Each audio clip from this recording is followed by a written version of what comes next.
Okay, so let's start with the first part of this packet.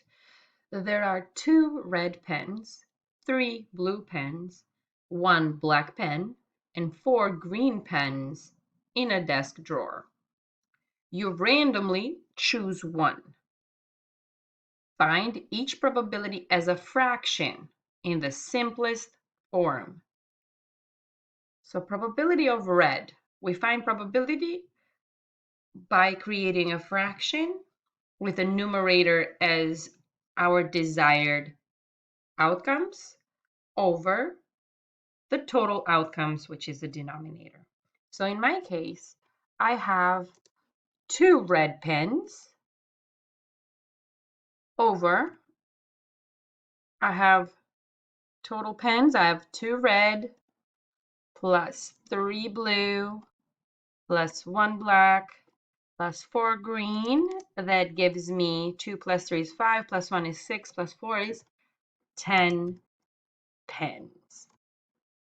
So now I can go back to my fraction down here and say the probability to get a red pen is 2 out of 10, which is not in the simplest form.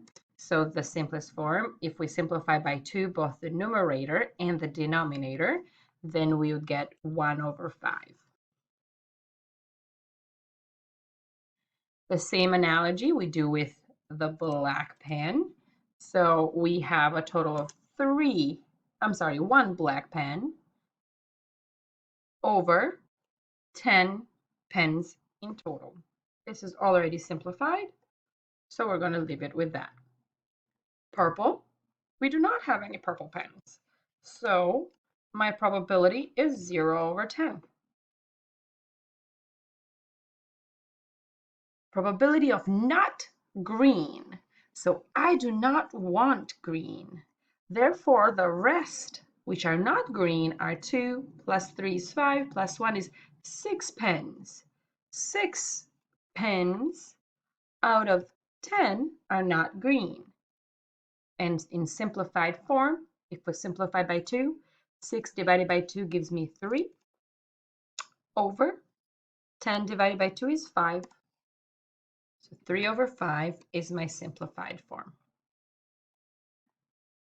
The probability of getting black or red. So here, this or creates a compound probability because we don't have anymore just one event. We have more than one event. So if I want black, I have one choice out of 10.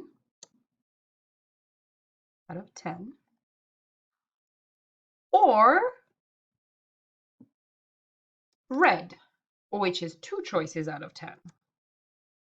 So now we can add these 2 fractions because they have the same common denominator. And the probability getting black or red would be 3 over 10. So if we see this or, it means that we will add the probabilities. And the 6th one, the probability to get an orange, again, we do not have any orange pens, so it's 0 over 10 as well.